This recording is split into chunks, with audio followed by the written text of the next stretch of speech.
আসসালামু আলাইকুম প্রিয় দর্শকবৃন্দু, আমন্ত্রণ জানাচ্ছি জনতার সময় টিভির সংবাদে।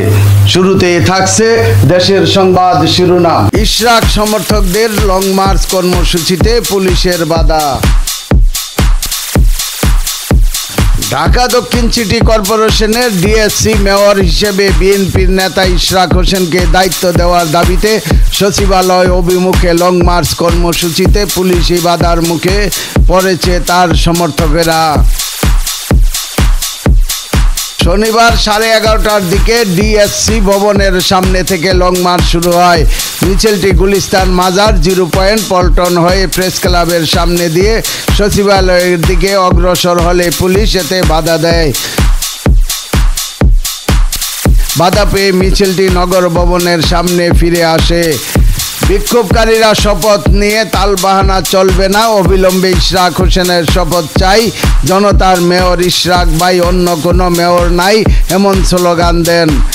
ইশরাকের সমর্থকেরা আগে থেকেই নগর ভবন থেকে সচিবালয় পর্যন্ত লং মার্চ কর্মসূচি ঘোষণা করেছিলেন।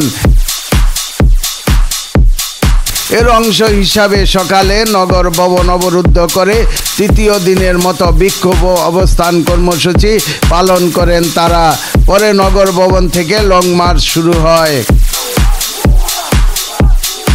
এই দিন সাধারণ কর্মচারীরাও বিক্ষোভে অংশ নিয়ে নগর ভবনের সব গেট বন্ধ করে দেন।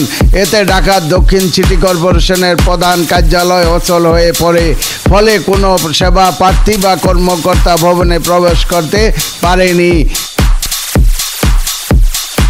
বিক্ষোভকারীদের অভিযোগ, আদালতের রায় ও নির্বাচন কমিশনের গেজেট প্রকাশের পরও ইশরাক হোসেনকে শপথ নিতে দেওয়া হচ্ছে না। বেলা 11:30টার দিকে ডিএসসি ভবনের সামনে থেকে একটি মিছিল বের হয়। মিছিলটি গুলিস্তান মাজার, 0 পয়েন্ট, পল্টন প্রেস ক্লাব, শিক্ষা ভবন এবং বঙ্গবাজার হয়ে আবার নগর ভবনের সামনে ফিরে আসে। এতে অংশ নেয় ঢাকা সিটি দক্ষিণ সিটি কর্পোরেশনের আওতাধীন এলাকার হাজারো মানুষ।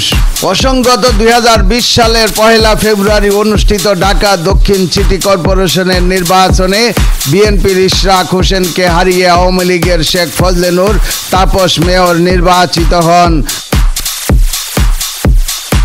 তবে গেল 27শে মার্চ ট্রাইব্যুনালের রায়ে তাপসের বিজয় বাতিল করে ইশরাককে মেয়র ঘোষণা করা হয়। গত 22শে এপ্রিল গেজেট প্রকাশের বিষয়ে আইন মন্ত্রণালয়ের পরামর্শ চায় নির্বাচন কমিশন।